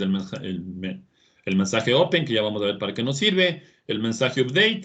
El Kiva Live. El Kiva Live tiene la misma función del mensaje Elo, ¿ya? O sea, la relación de vecindad se estableció manualmente, pero el mantenimiento o la verificación de que la relación de vecindad sigue establecida, eso ya se lo hace de manera automática. No se envían mensajes Elo, se envían mensajes Kiva Live. Entonces, los Kiva Live de BGP tienen la misma, bueno, casi la misma función. ¿Por qué casi? Porque recuerden que en OSPF los mensajes Elo inicialmente sirven para descubrir vecinos. Y una vez que ya sabe cuáles son los vecinos, también le sirve para mantenimiento, para verificar si la relación de vecindad todavía está activa. En el caso de BGP, Kiva Live no sirve para establecer relaciones de vecindad, porque el establecimiento de las relaciones de vecindad se hacen manualmente. ¿Para qué me sirve el Kiva Live? Para mantener la relación de vecindad. Una vez que ya está establecida la relación de vecindad, inicialmente el Kiva Live lo que hace es mantener esa relación de vecindad, enviándose Kiva Lives, que vendrían a ser una especie de mensajes de Elo, ¿no? Mientras los Kiva Lives sean respondidos, la relación de vecindad sigue establecida. Ya. Y luego está el mensaje notification. El mensaje notification sirve para notificar, valga la redundancia, si es que existe algún error. Si ha habido algún error en la configuración, algún parámetro de BGP que no se logra entender al otro lado o entre las relaciones de vecindad. Entonces sirve básicamente, sirve básicamente para eso, ¿no? Ya. Ahí está el formato de la cabecera de los mensajes BGP, ¿ya? Hay una parte llamado marker que lo que mantiene básicamente es la información de autenticación. Si es que hago autenticación, la información de autenticación va en este caso, ¿no? Y también sirve para detectar si es que ha habido pérdida de sincronización entre dos vecinos BGP. Bueno, luego está el tipo de mensaje. Ahí está el tipo de mensaje. Ahí está en detalle, ¿no? Si es 1 es del mensaje open, si es 2 es del mensaje update, si es 3 es del mensaje notification y si es 4 es del mensaje Kiva Live. La longitud de este mensaje y lo que va transportando, ¿ya? La longitud, la cabecera tiene, por defecto, tiene toda esta partecita de aquí, tiene 19 bytes. Todo esto de aquí, que lo podríamos llamar como que esta es la cabecera del mensaje, el mensaje BGP. Y luego está la información que va llevando este PDU. Entonces, esta cabecera tiene 19 bytes. Y el tamaño máximo podría llegar hasta 4096 bytes. O sea, yo podría mandar un segmento de hasta 4096 bytes. ¿Ya?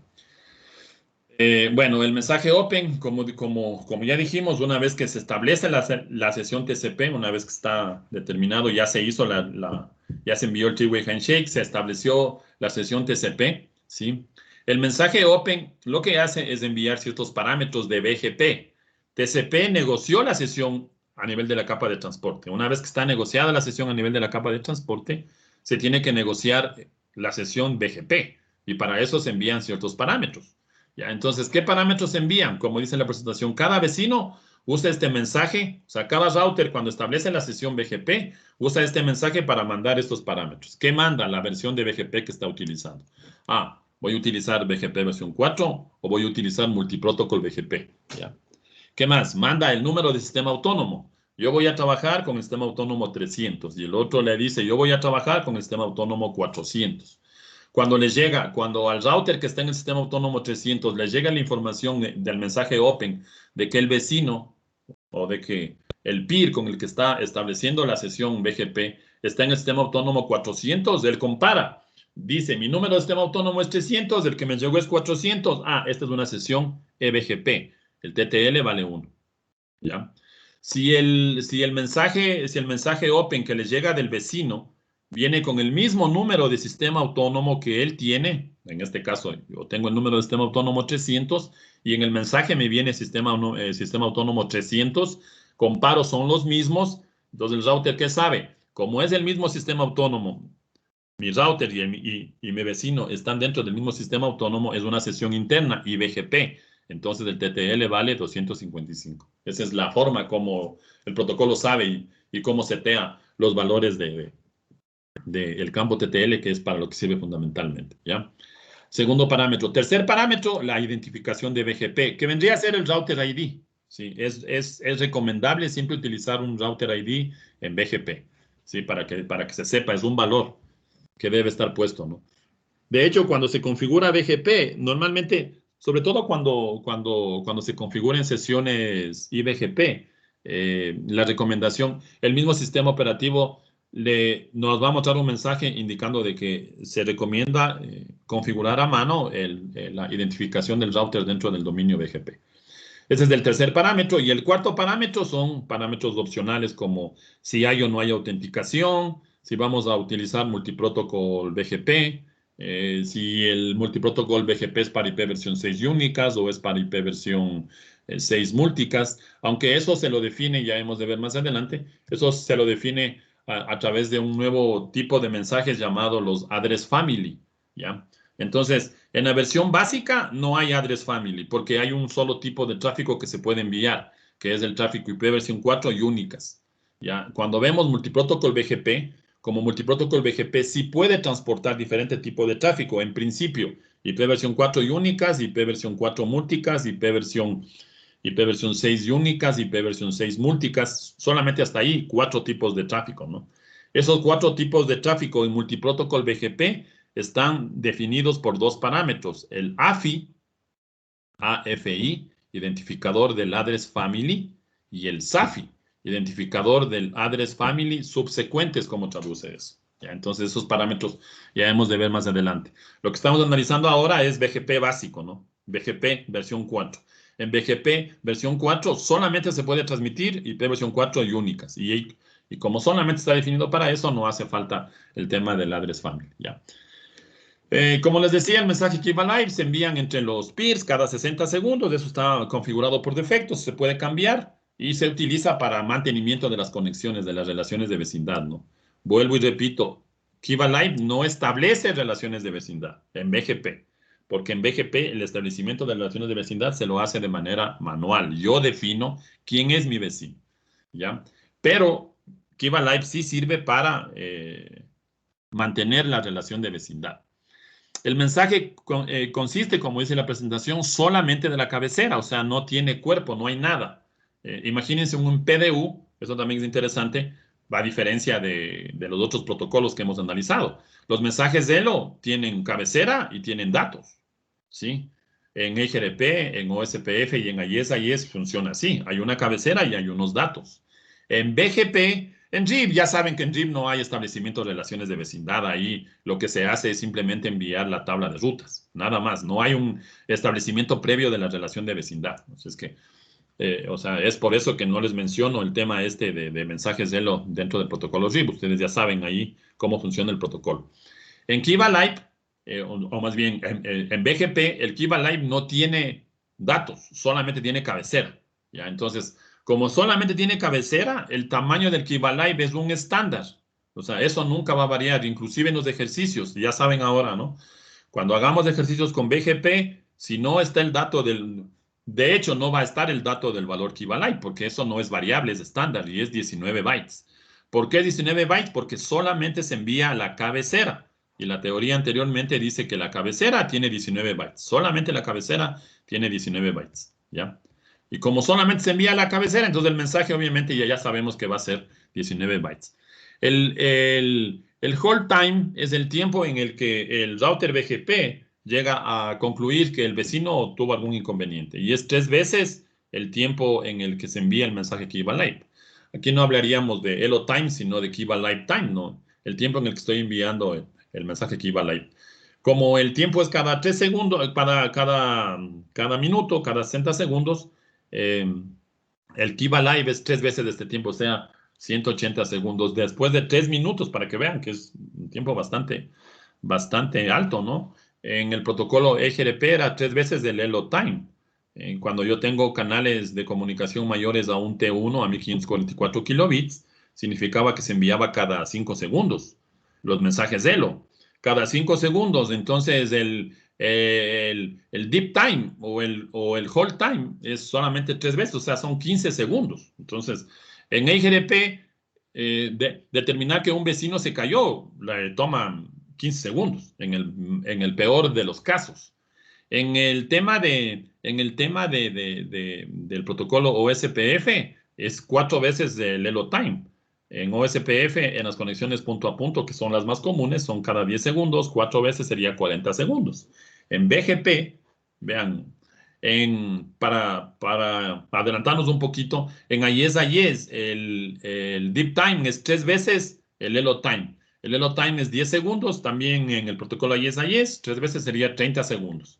Entonces, en esos 3 protocolos que son los más utilizados en la vida real, IES, OSPF y el protocolo IGRP, aunque de hecho los que más utilizamos, los que realmente se utilizan, ya saben, OSPF y IES, los tiempos de convergencia es máximo, o más que los tiempos de convergencia, los tiempos para determinar que el vecino tuvo algún inconveniente máximo es 40 segundos. Aquí estamos hablando de 180 segundos. Entonces, realmente es, como se van dando cuenta, es un protocolo bastante lento. ¿Ya? Se pueden cambiar, ¿no? Ya hemos de ver en la siguiente asignatura que hay un protocolo llamado BFD que se utiliza para mejorar estos tiempos, ¿ya? Si el tiempo en el que se envían los Kiva Live se configura a 0, significa que no se envían mensajes Kiva Lives. Entonces, no se envían mensajes Kiva Lives, no tendríamos forma de determinar que la relación de vecindad dejó de estar activa, ¿ya? Bueno, así es como funciona. En el mensaje update, de hecho el mensaje update es el más interesante de todos, porque en el mensaje update se va la información de los prefijos que el router, que el peer BGP le quiere enseñar al otro vecino. Básicamente sirve para eso. Lleva 2 cosas fundamentales, ¿ya? Los prefijos, que es esta partecita de aquí, NLRI, información de alcanzabilidad de la capa de red, traduce esto, NLRI. Información de alcanzabilidad o información de la capa de red alcanzable serían, ¿no? Las redes que pueden ser alcanzables a través de este peer BGP. Eso es importante. Y además lleva la información de los atributos, ¿no? El vector de atributos. ¿Ya? Lleva. Esa información es muy importante. Como les digo, la información de la alcanzabilidad de la capa de red es básicamente los prefijos que se están anunciando. Fundamentalmente eso. ¿Y cómo se envían? Se envían de esta manera, ¿no? Este es el formato en el que se envía la información. Es el prefijo que yo quiero enseñarle al otro vecino BGP. Y entonces se envía de esta manera la máscara de red, el número de bits que tiene la máscara de red, coma y la dirección de red. Esto se conoce como el formato NLRI. Información de alcanzabilidad de la capa de red. En este caso no quiero enseñar este prefijo 192.24.160.0 con esta máscara 255.255.224.0. Lo que viaja es esto. La máscara 19 bits, si es que revisamos esto son 19 bits, y la dirección de red. Este es el formato NLRI que utiliza el mensaje update, ¿ya? Y luego está el mensaje BGP Notification, que ya dijimos es para notificar ciertos errores o ciertos problemas que haya dentro de la conexión TCP, ¿ya? De manera similar como el resto de protocolos, para ir terminando, ahí tiene 3 tablas, la tabla de vecinos, la tabla BGP, ¿sí? Donde se almacena toda la información, y la tabla de rutas, ¿no? A la tabla de rutas lo que va básicamente es las mejores rutas, que ya vamos a ver cómo es que llega a seleccionar una mejor ruta. De hecho hay, y luego está la tabla de enrutamiento como tal, ¿no? Sí. Esto es, vean, el resumen de la tabla BGP. Aquí me está diciendo que estableció relaciones de vecindad con estos BGP identificadores, ¿ya? Este es ¿dónde está? Este es el número del sistema autónomo, vean, ¿ya? Este es el número del sistema autónomo. El número del sistema autónomo local es este de aquí. Estamos en el 65.001. O sea que este vecino es un vecino IBGP. Y este vecino son vecinos de BGP, porque están en diferentes sistemas autónomos, obviamente. Ya, entonces, y me muestra esa información. Y esta parte es interesante, ¿no? Aquí me está diciendo cuántos prefijos se aprendió de ese vecino. Entonces, del vecino número 2, del vecino interno, aprendió 8 prefijos. Y de los vecinos externos, de este vecino externo aprendió 6 prefijos y de este aprendió 6 prefijos. Si quiero saber la información de los prefijos de manera específica que aprendió, ahí está la tabla BGP completita. Ahí me indica, ¿no? La tabla BGP. Y luego está la tabla de rutas, obviamente. Ahí está ya la información. Ya vamos a ver. Ya, esta parte es interesante. ¿Cómo el router sabe que una ruta es mejor que otra? Porque recuerden, aquí no hay una métrica, aquí hay un conjunto de atributos. Entonces, y básicamente hay estos atributos, ¿no? 7 atributos estándar, que son estos de aquí: el origen, ASPAT, next hop, multi-exit discriminator, local preference, atomic aggregate y aggregator. Esos son los atributos que son estándar. Estos de acá son definidos por Cisco, ¿no? El community, el ID del que origina, el cluster, y aquí falta uno más que es el weight. Entonces, hay algunos atributos que son propietarios de cada fabricante. Estos son los estándar, ¿no? Entonces, los atributos se clasifican de esta manera. Hay atributos obligatorios, bien conocidos o mejor conocidos, como lo queremos llamar, ¿ya? Hay atributos bien conocidos discrecionales, ¿ya? Hay atributos opcionales transitivos y hay atributos opcionales no transitivos, ¿ya? Todas las implementaciones, es decir, todos los fabricantes de routers que implementen BGP están obligados a enviar en el mensaje update los atributos well now mandatorios, los obligatorios, los mandatorios bien conocidos sería la traducción. Siempre. Siempre que se establece una sesión BGP entre un equipo Cisco y un equipo Juniper, o entre dos equipos Cisco, o entre dos equipos Juniper, o entre un equipo Cisco y un MikroTik, ¿ya? En principio, los atributos que se envían son 3, que son los well now mandatorios, los obligatorios bien conocidos, que es el ASPAT, el next hop y el origen. Estos se envían siempre. Estos se pueden enviar o no se pueden enviar. ¿Ya? O sea, eso ya depende, ¿no? Yo debo hacer una configuración adicional para modificar estos atributos, ¿ya? Que, bueno, eso lo veremos más adelante, ¿no? Como les decía, BGP se lo ven las dos materias. La parte básica la vemos aquí en redes 1 y la parte avanzada del protocolo la vemos en redes 2. Entonces, una de las cosas avanzadas es hacer ingeniería de tráfico con BGP, modificando local preference, por ejemplo, o modificando el multi-exit discriminator, por ejemplo. Entonces, esas son cosas que hemos de ver más adelante. Pero ahora, en principio, lo que me interesa, ¿no? Que estos 3 atributos, ¿sí? Estos 3 atributos se envían siempre de manera obligatoria en todas las implementaciones de BGP. Analicemos rapidito qué es cada uno de los atributos. El atributo ASPAT no es nada más que la lista de sistemas autónomos por los que se tiene que atravesar hasta llegar a un prefijo específico.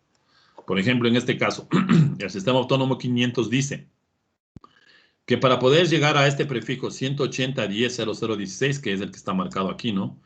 Tiene que pasar por el sistema autónomo 300, o sea, viene del 500 al 300. Luego se va al 200, o sea, viene para acá. Y luego se va al 100. Listo. Entonces, la lista de sistemas autónomos no es el número de saltos, recordarán. Cuando hablamos del número de saltos, lo relacionamos con el número de routers por el que pasa el paquete, ¿ya? No es el número de saltos. Entonces, porque yo no sé internamente cuántos routers existan, ¿no? O sea, cuántos routers hayan para poder llegar hasta este sistema autónomo, desde el sistema autónomo 500 hasta el sistema autónomo 100. Yo no sé exactamente cuántos haya. Pero entonces, esto es el ASPAT, va generando ahí, ¿no? Para llegar al 170.10.00, que es este de aquí, ¿ya? La lista de sistema autónomos se va al 300 y luego se va al 200. O sea, toma este camino, viene acá y llegó al prefijo que necesita llegar.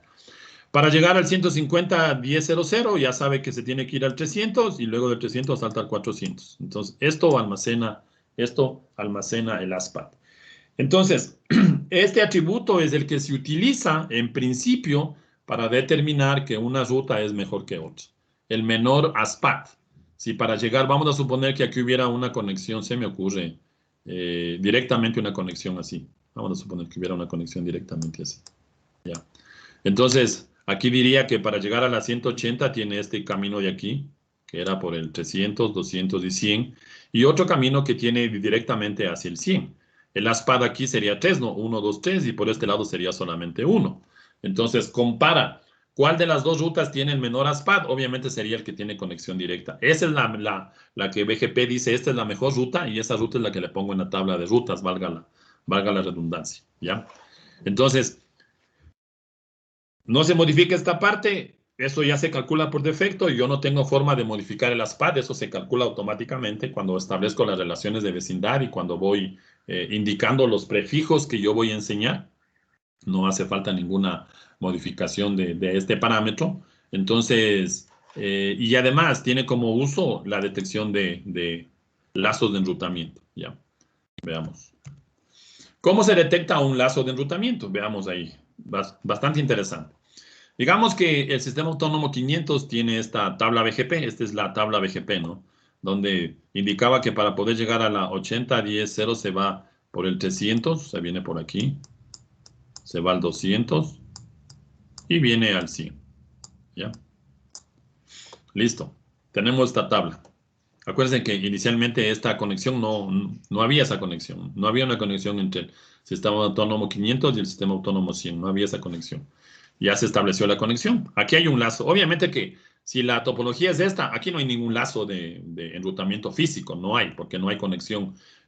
No hay conexión redundante hacia el otro sistema autónomo 100. En este caso ya hay una conexión redundante al sistema autónomo 100 desde el sistema autónomo 500. En esa conexión redundante se podría presentar un lazo de enrutamiento.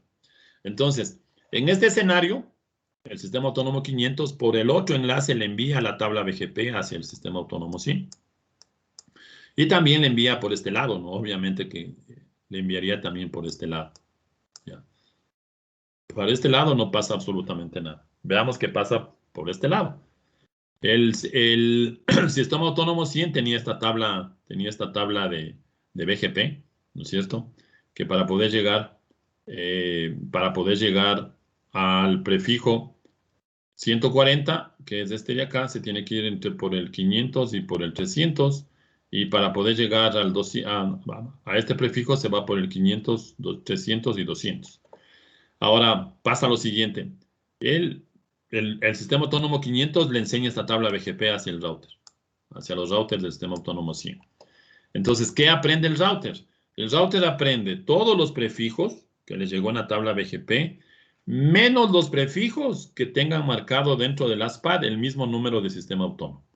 Entonces, vean, este prefijo 180.10.00 tiene aquí el número 100, el sistema autónomo número 100.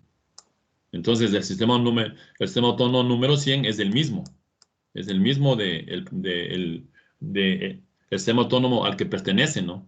Entonces, cuando la tabla se envió desde el sistema autónomo 500 al 100, con esta información, el router no aprende esta ruta de aquí. Esto de aquí no aprende. ¿Por qué no aprende? Porque dentro del ASPAD hay un número de sistema autónomo exactamente igual al número de sistema autónomo al que le llegó esa tabla de BGP. Realmente muy simple, pero ese es el proceso que utiliza BGP para evitar que haya un lazo. Entonces, como ya no aprendió 180, entonces él ya no genera el lazo de enrutamiento. La tabla BGP solamente sería esta de aquí, para llegar a este prefijo y a este prefijo que son los que realmente necesita. Entonces, como se dan cuenta, bastante sencillo, pero ha funcionado desde 1989, que recuerden fue el primer RFC, ha funcionado este mecanismo de evitar que se generen lazos de enrutamiento. ¿Sí? Un sistema autónomo aprende de la tabla BGP todos los prefijos, menos los prefijos cuyo ASPAD tenga el mismo número de sistema autónomo al que él pertenece. En este caso, el sistema autónomo 100. Ese es el mecanismo que se utiliza, ¿ya? Bastante sencillo. Luego está el atributo NextHop, que lo que indica básicamente es el siguiente salto, ¿no? Recuerden que por lo general, o casi siempre, ¿sí? Aunque no necesariamente, pero casi siempre, la relación de vecindad de BGP es una conexión punto a punto, ¿ya? Pero podríamos tener también aquí que no haya una relación de vecindad punto a punto, sino que sea un vecino que no está directamente conectado, y ya sabemos que en ese caso hay que configurar el tema de multihop. A la final, lo que almacena este prefijo es la dirección del siguiente salto, ¿sí? Del vecino con el que se está interactuando. Luego está el origen de la ruta que está intentando aprender. Básicamente hay tres orígenes de la ruta. La ruta se aprendió la ruta que estoy intentando enseñar al otro lado se aprendió por un IGP, que podría ser cualquiera de los protocolos de enrutamiento. Como se dan cuenta, estos son los protocolos que realmente se utilizan en las redes reales, ¿no? OSPF, IES y IGRP en el caso de que toda la infraestructura sea Cisco. Ya saben que si no es todo Cisco, obviamente no hay manera de que se pueda implementar IGRP. EGP, eso ya es obsoleto. De hecho, no se llegó realmente a implementar, pero existió un protocolo llamado EGP antes de BGP, que intentó hacer el trabajo de lo que actualmente hace BGP. No estuvo en el mercado mucho tiempo, ya apareció BGP y desde, como ya sabemos, desde el año 89 hasta la actualidad, es el único protocolo que se viene utilizando. Está programado, pero realmente esto no, como dice la misma presentación, esto es obsoleto. Y el otro origen de una ruta que aprende BGP marca como incompleta normalmente cuando se lo hace a través de una distribución de rutas. Lo más común cuando yo distribuyo una ruta por defecto a través del sistema autónomo, ¿no? A través de BGP. Cuando a través de una sesión eBGP quiero enseñar una ruta por defecto, ahí se hace una redistribución. ¿Ya? De hecho, esa es la única redistribución que está recomendada por los fabricantes. Que se haga redistribución dentro de BGP cuando lo único que se quiere enseñar es una ruta por defecto para poder salir a Internet. Esa es la idea, ¿ya? Bueno, en la configuración básica hay que hacer 3 cosas muy simples. Definir el proceso de BGP, establecer las relaciones manuales de vecindad. Recuerden lo que les acababa de mencionar, BGP tiene esa característica. El establecimiento de las relaciones de vecindad no son automáticas, son manuales. Y advertir o anunciar las redes en BGP.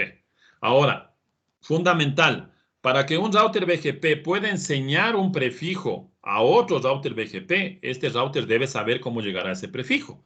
Es por eso que internamente, primero, veamos aquí en el ejemplo, ya luego regresamos a esto y les explico. Digamos aquí, este es el escenario que vamos a hacer, ¿no? O el que está marcado como ejemplo. El router 1 tiene que enseñarle al router 4 la información de los prefijos, en este caso, de este host, de este host, de este host y de este host.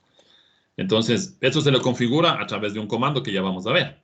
Pero puede ser que yo configure el comando de, digamos en este caso, ¿no? R1 quiere enseñarle a R4 la dirección 10.10.14.0, ¿ya? Si el router 1 no sabe cómo llegar a la 10.10.14.0, aunque yo le enseñe por BGP, él no va a enseñar. O sea, es condición que para que un router BGP anuncie un prefijo, el router BGP primero debe saber cómo llegar a ese prefijo. O sea, primero debe haber alcanzabilidad. En las sesiones IBGP, normalmente la alcanzabilidad se lo hace por OSPF, por IES o por IGRP. Pero entonces no se olvidarán. Porque a veces pasa eso, ¿no? Y ahí son cuando empiecen los problemas. Ustedes anuncian un prefijo que el router no sabe cómo llegar a ese prefijo. Si no sabe cómo llegar, aunque yo le configure, simplemente el comando, ya vamos a ver que el comando es network. ¿Sí? Dentro de BGP el comando network anuncia las redes. Entonces yo puedo poner network 192.168.10.0 con la máscara y anunciarle al otro lado. Pero si el router que está anunciando ese prefijo no sabe cómo llegar a 192.168.10.0, simplemente no va a poder enseñar. Así es como funciona, ¿ya? Ahí está la configuración básica, ¿no? Primero, definir el proceso, bastante sencillo. Les he puesto el comando de Cisco, que es lo que normalmente usamos. Juniper lo soporta, Huawei lo soporta, BIOS lo soporta, MikroTik lo soporta. De hecho, todos los equipos, todos los fabricantes soportan BGP actualmente. Si es que se recuerdan, cuando hicimos el firewall, había también soporte de BGP dentro de FortiGate. Así es que es exactamente igual. En el FortiGate, si es que tuviéramos que configurar BGP en el FortiGate, sería exactamente lo mismo, definir un proceso de BGP, establecer las relaciones de vecindad y anunciar las redes que el firewall BGP conoce. Entonces, eso es, como vuelvo y repito, es estándar en cualquiera. Lo que nos tocaría ver es cuál es el comando específico para definir el proceso, cuál es el comando específico para establecer la relación de vecindad, aunque en honor a la verdad, En todos los equipos que he configurado BGP, siempre hay el comando neighbor, ¿no? Que es el que me permite establecer la relación de vecindad. Entonces, vean, en Cisco neighbor, la dirección con la que voy a establecer la relación de vecindad y el sistema autónomo donde se encuentra. En este caso, como este número de sistema autónomo es igual a este, estamos definiendo una sesión IBGP. Este es un vecino IBGP. En el otro caso, ¿no? En el R2, vámonos al R2, igualito, ¿no? Router BGP, el número de sistema autónomo de esta parte, tiene una relación de vecindad con el 111, que sería esta dirección, ¿ya? Como este número de sistema autónomo es igual a este, está generando una sesión IBGP, pero este número de sistema autónomo ya es diferente al de acá, o sea que ahí está generando una sesión EBGP, ¿ya? Entonces, primerito esa parte, ¿no? Y luego anunciar las redes que él conoce. Este es el comando que se utiliza, ¿no? Network 192.168.1.0, la máscara de red, y lo mismo del otro lado. ¿Ya? Esos son los comandos que se utilizan. Ya esto es a lo que me refería. Si el router 2 le anuncia al router 4 este prefijo y este router no sabe cómo llegar a este prefijo, no le va a anunciar absolutamente nada. Hay que tener un poquito de cuidado. Por eso es que necesitamos que haya primerito alcanzabilidad. ¿Ya? Ahora, otra recomendación que también es interesante. Cuando yo defino la relación de vecindad, sobre todo en el tema de las sesiones IBGP, porque en las sesiones IGP normalmente la conexión es punto a punto. O sea, hay una conexión directa, directamente conectado está el vecino EBGP. En las sesiones IBGP, veamos aquí, veamos el ejemplo. En el router D, yo he generado un vecino que es el 10331, que es la dirección de esta interfaz, ¿ya? En el sistema autónomo 65102, que es el mismo sistema autónomo, ¿ya? Listo, hasta ahí no ha pasado nada, ¿ya? Ahora, el router A, ¿sí? Envía o establece la relación de vecindad por este lado de acá. Listo, entonces, ¿qué pasa? Cuando el router A establece la relación de vecindad por este lado de acá, supongamos que cambiamos el costo o no sé, supongamos que este enlace se nos cayó por alguna situación, ya, vamos a suponer. Pasó algo, ya. Entonces, el router A establece la sesión IBGP por este otro camino. Como sale por esta interfaz, la dirección de origen va a ser la 10.1.1.1, la dirección de la interfaz, como dirección de origen, ¿no? En el paquete IP. Esta dirección de origen va a llegar acá. Cuando llega al router D, le llega que un vecino está intentando establecer una relación IBGP, pero la dirección del vecino es la 10.1.1.1 y él tiene configurado como dirección 10.331. Entonces él va a decir, este vecino yo no tengo configurado. Así es que aunque me llegue el mensaje de establecimiento de la conexión, simplemente no se va a establecer la conexión. Porque la dirección de origen que está tomando el paquete ahora es 10.1.1.1, ¿no? Sí, déjenme ver dónde estaba el mouse. Acá está. 10.1.1.1. Esta es la dirección de origen que sale el paquete para establecer hasta acá. Él tiene configurado 10.331. No es la misma dirección, obviamente, y al no ser la misma dirección, simplemente no se establece la relación de vecindad. Entonces, ¿qué va a pasar? No se estableció relación de vecindad y obviamente que los routers no van a poder intercambiar información. ¿Cómo se resuelve eso? Generando, número uno, una dirección de loopback dentro del router, dentro de cada router. El router A, esa dirección de loopback. El router B, esta dirección. El router D, perdón, esta dirección de loopback. Primero.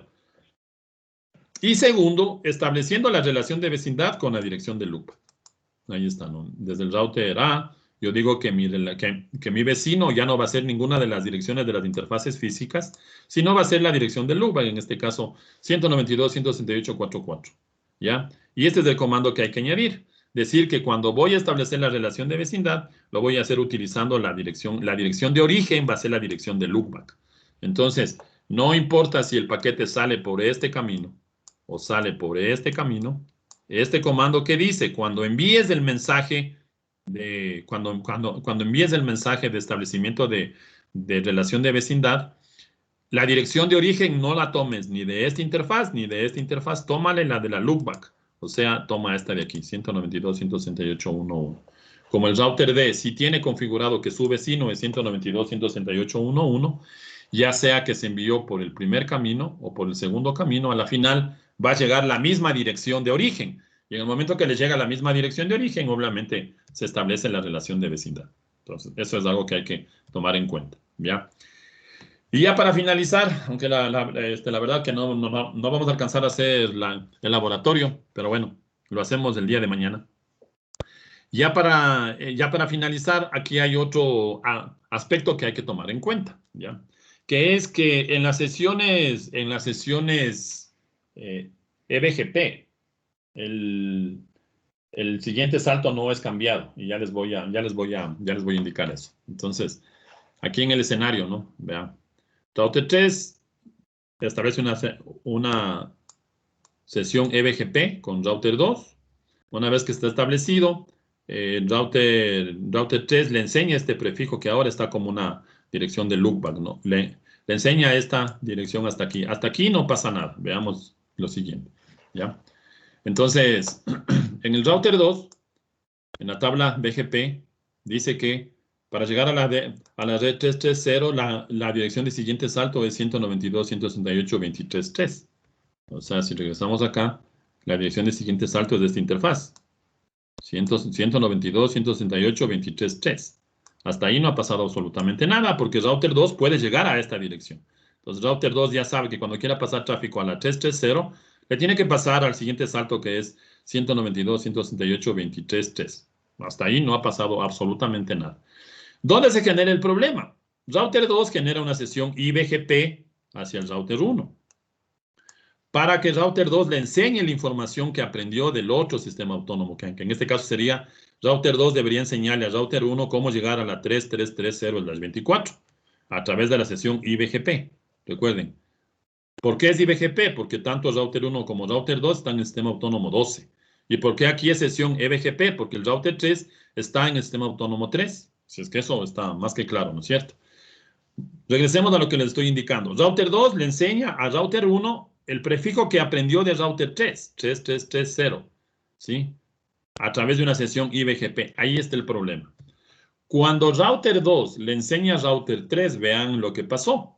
Él dice que para llegar a la red 330, la dirección de siguiente salto es exactamente esta de aquí. Si se dan cuenta, es la misma dirección, no se cambió. Esta dirección de siguiente salto se puso exactamente, fue la que le enseñó al router 1, ¿ya? Fue la que le enseñó al router 1. Ahora, ¿cuál es el problema? El router 1 sabe cómo llegar acá, no sabe. No tiene forma de saber, porque él no creó una sesión EBGP, ¿no es cierto? Él creó una sola sesión IBGP. Él no conoce, el router 1 no conoce del otro sistema autónomo. ¿Quién conoce del otro sistema autónomo? R2. O sea que deberíamos tener un cambio del siguiente salto, ¿no es cierto? Este valor de aquí no debería ser 192.168.23.3, sino ¿cuál debería ser? Router 1, ¿cómo puede llegar a router 2? Que él sí sabe cómo llegar al otro lado a través de esta interfaz, ¿no es cierto? A través de 192.168.12.2, porque router 1 tiene una conexión directa. O de alguna manera, aunque no fuera directa, a través del IGP, a través de OSPF, a través de IGRP o a través de cualquiera de los protocolos, router 1 ya sabe cómo llegar a esta dirección de aquí. Entonces, eso sí conoce.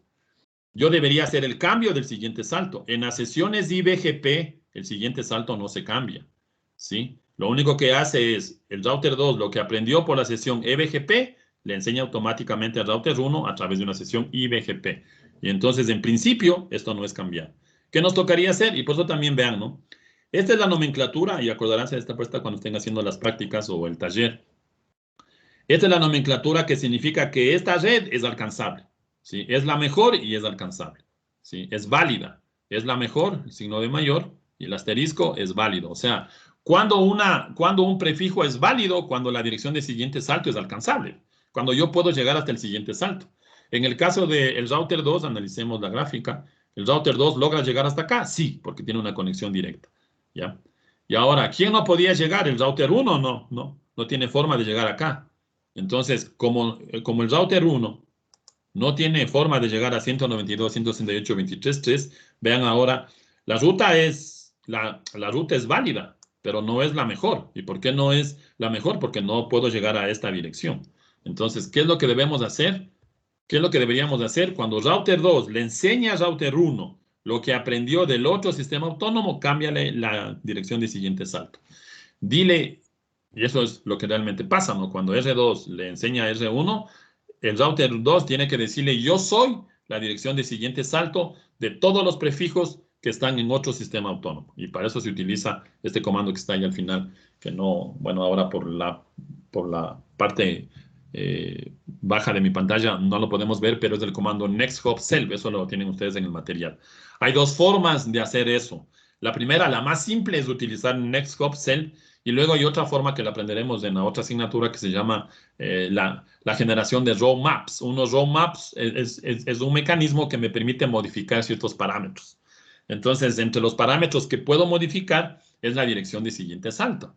Entonces, ¿qué es lo que necesitamos realmente? ¿No? O sea, para yo poder, aquí debería estar 192, 168, 12, 2, que esta dirección 12.2 de este next hop 12.2 sí es alcanzable desde R1. Ahora está 192, 168, 23.3, que no es alcanzable. Deberíamos cambiar la dirección de siguiente salto. Nosotros ahora en la asignatura vamos a utilizar ese comando next hop self.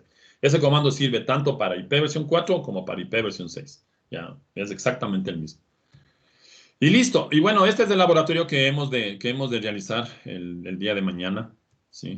Por favor, si lo pueden, para mañana, para ganar tiempo, si lo pueden ya tener dibujado para empezar a hacer la configuración nada más. Listo, chicos. ¿Alguna? Sí, porque ya no nos queda tiempo para hacer. Creo que apenas avanzaríamos a dibujar. No nos va a quedar tiempo de hacer nada más.